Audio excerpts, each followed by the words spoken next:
ang aking pagbati sa mga barangay officials natin. Palakpakan po natin ang ating mga barangay captains at mga opisyal ng barangay na naririto ngayon. Ang DepEd TADSA sa pangunguna ni Ma'am Migs at ni Sir Ed at mga school principals, palakpakan po natin. Principal ng secondary elementary schools. Akin din pong binabati ang mga kawani ng lokal na pamahalaan, ang inyong pamahalaang bayan, ang mga department heads. Tumayo ho ang ating mga department heads. Palakpakan ho natin sila.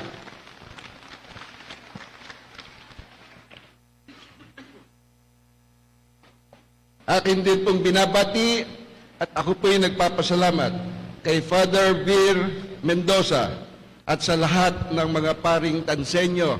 Palakpakan ho natin sila. Salamat po kay Father Vir sa taunang pagpapagamit ng simbahan ng shrine, ng St. Augustine Shrine, at nakikita ng ating mga kababayan ang malaking pagbabago ng ating pong simbahan. Taon-taon na tayo'y nag-uulat, parang taon-taon na subaybayan din natin ang pag-ayos, pagpapaganda ng ating hong parokya. Kaya nakikita ho natin, malaki na, maganda na, pero sabi nga ho ni Father Vir, malaki pa rin ho ang pangangailangan para makumpleto ho yan. So kasama na ho ako ni Father Vir na lumalapit sa atin hong mga kababayan, sa lahat ho ng mga Tanseño, tumulong po tayo sa pagpapasaayos ng atin pong simbahan. Muli po, palakpakan natin ang parokya ng San Agustin.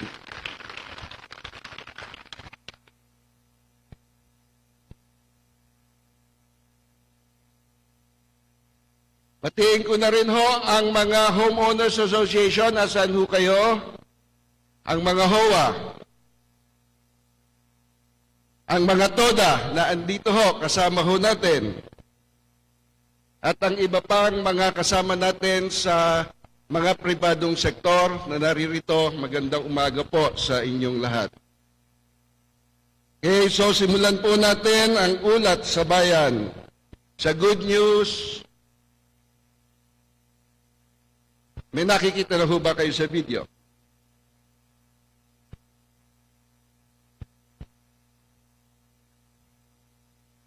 Sa ngayon ho, maraming batang manlalaro sa tansa ang nag-uwi ng medalya at tropeyo sa Cavite Provincial Sports Meet. Talaga namang winawagay ninyo sa ating bayan. Ang ating bayan sa iba pang munisipalidad at lungsod sa probinsya. Congratulations sa ating mga mag-aaral. Ang ilang batang mamamahayag naman ng tansa nasa Laguna ngayon para sa 2024 Regional Schools Press Conference. Baunin ninyo ang tapang at talino ng isang Tanseño. Hangad ko po na maiuwi ninyo ang kampyonato. Idagdag na rin natin sa good news.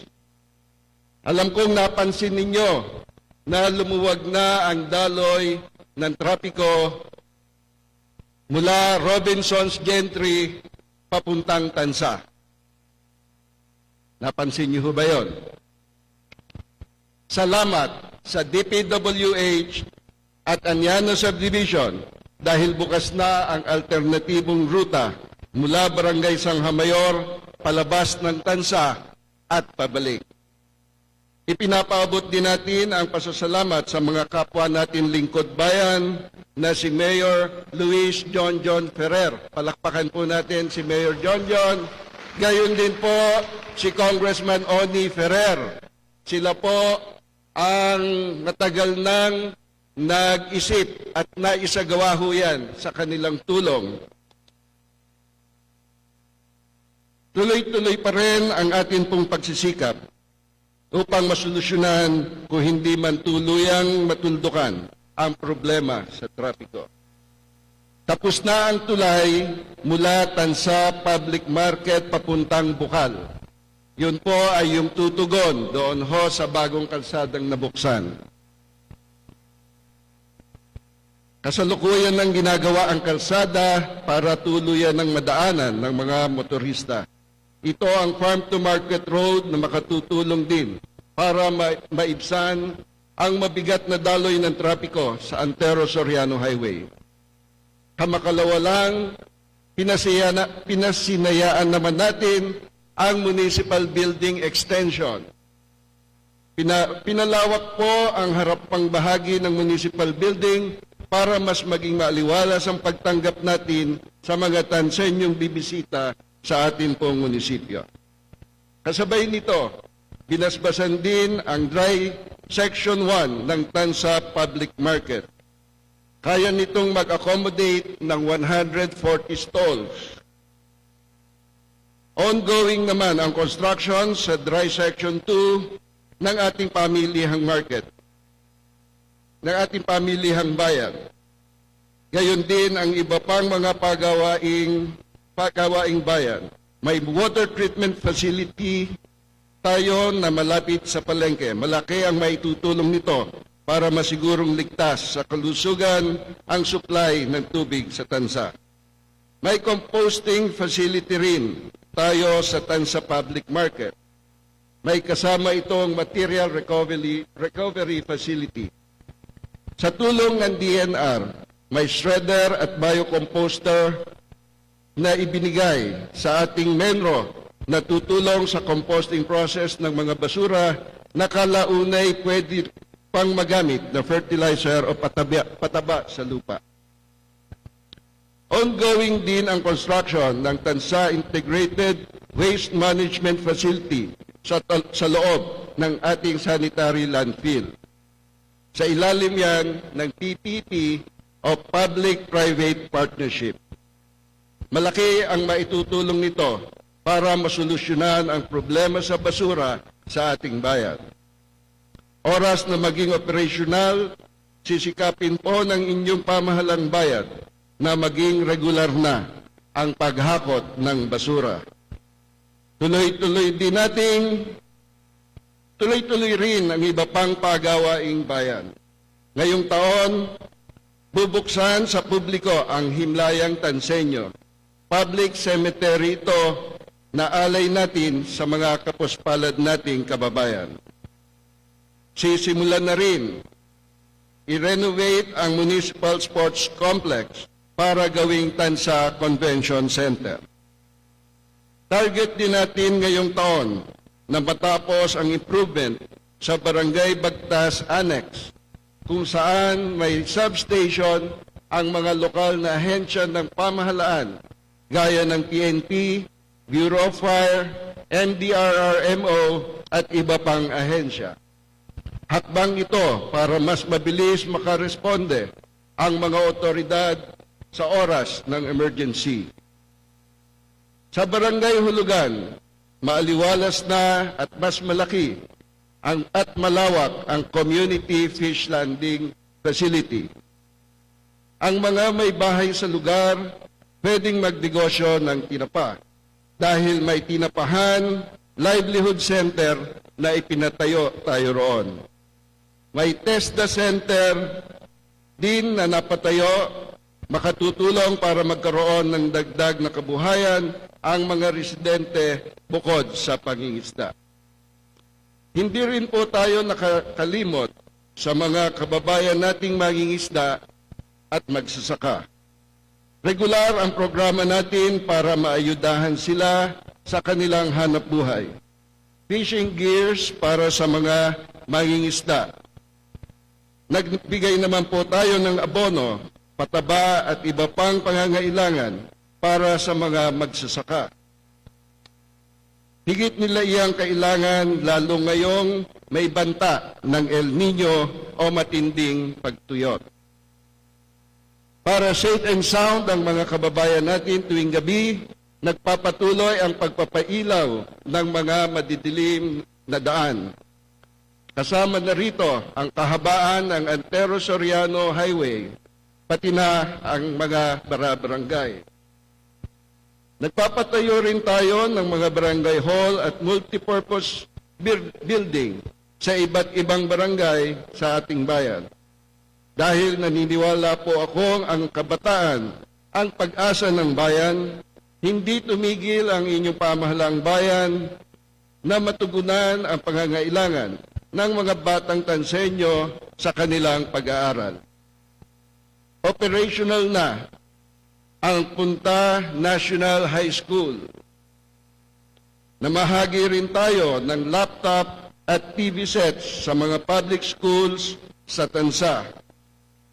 Regular din nating binibigyan ng school supplies ang daycare, kinder at grade 1 pupils.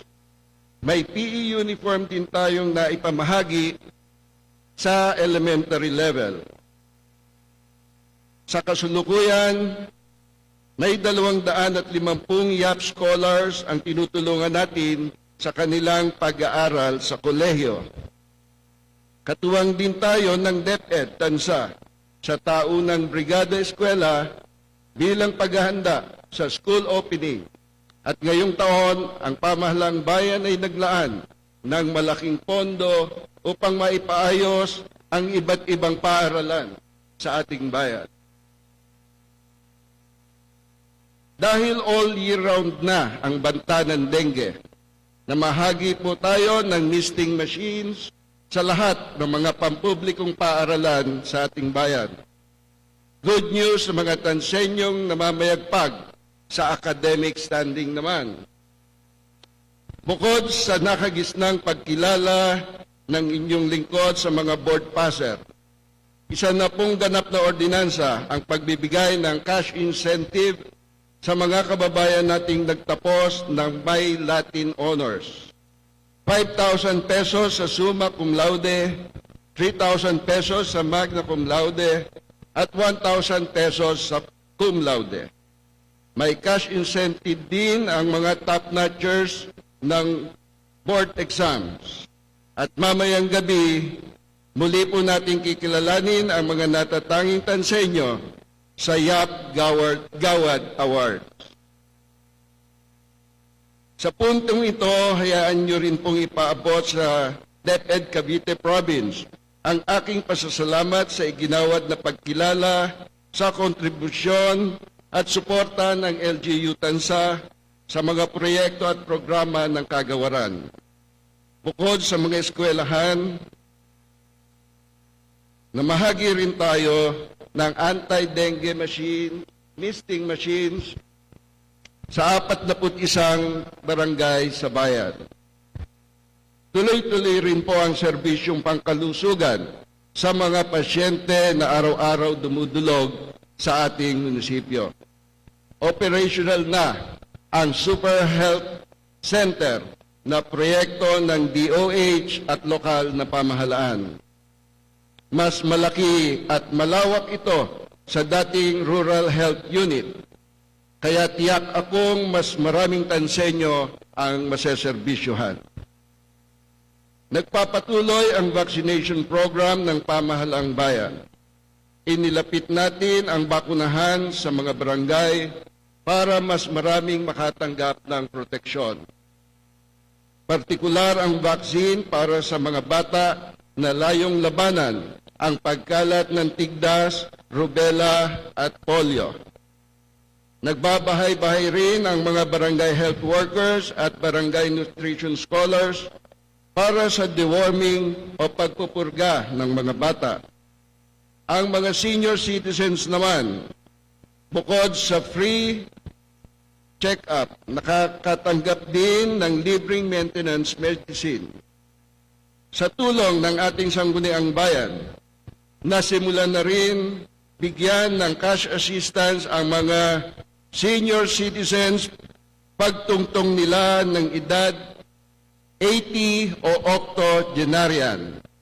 Mas lalo po nating palalawigin ang mga inihahandog na serbisyong medikal sa taong bayan gaya ng TB dots, cervical cancer, cervical cancer prevention, maternal and child, animal bite, at wellness.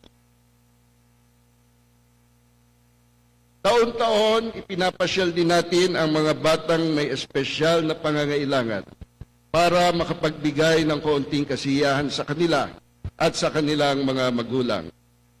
Nito namang isang linggo, nagkaroon ulit tayo ng bloodletting activity sa SM City, Tansa. Taon-taon po natin yang sinasagawa sa pangunguna ng Rural Health Unit. Gaya ng bloodletting, taon-taon din tayong nagkakaroon ng Buntis Congress para bigyang kaalaman ang mga nanay sa tama at wastong pangangalaga sa katawan habang nagdadalang tao. Bukod sa pa-seminar, binibigyan din po natin ang sila ng mga maternity kit na magagamit nila sa panganganak. Sa mga naghahanap ng trabaho, mapalokal man o abroad, tuloy-tuloy ang recruitment activities ng ating Public Employment Service Office o PESO. Sunod-sunod na job fair ang sinasagawa sa tulong din ng iba't ibang pribadong kumpanya. Malaki ang maitutulong nito para mabigyan ng oportunidad na makapagtrabaho ang ating mga kababayan. Talagang masaya sa ating bayan. 2 beses tayong nagkakaroon ng food fair kada taon, tuwing Pasko at ngayong Araw ng Tansa. Sa pangunguna ng YAP Entertainment at IT Department, sa ganitong paraan, nabibigyan natin ng pagkakataon ang mga kababayan nating nagnenegosyo. Naiengganyo rin natin ang mga taga-katabing bayan at lungsod na pumasyal dito sa atin. Bukod sa food fair, hindi rin nawawala ang mga pa-concert sa halos kada piyesta ng mga barangay.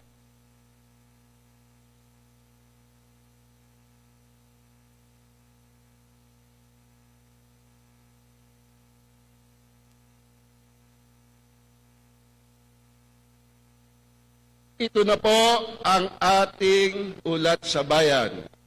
Ikalawa sa huli. At sa isang taon, ang aking huling ulat sa bayan. Mamimiss ko kaya ang mag-ulat sa bayan? Mamimiss ko kaya kayo? Nakakalamang ho, mamimiss ko kayo. Ako ho kaya, mamiss nyo rin?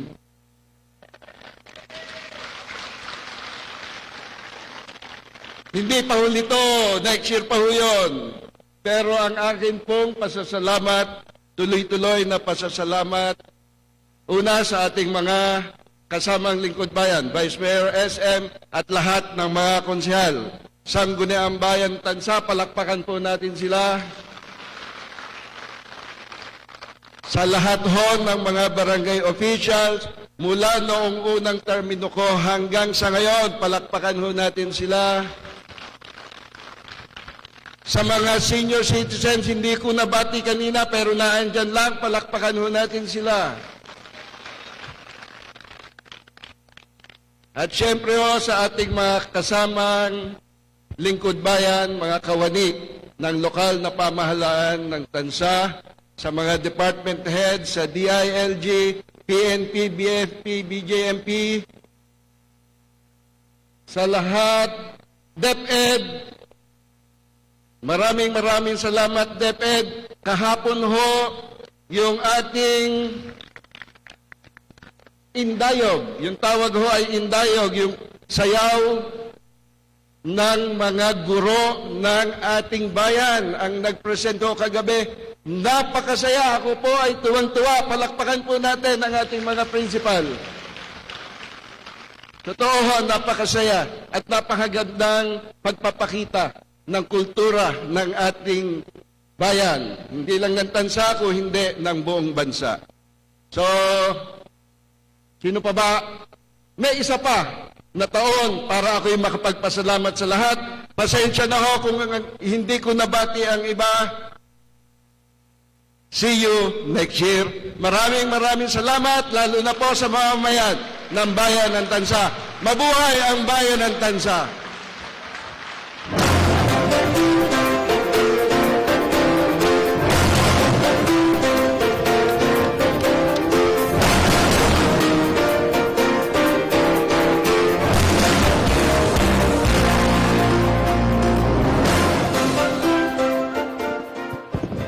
Okay, muli, isang malakas na palakpakan para sa abang.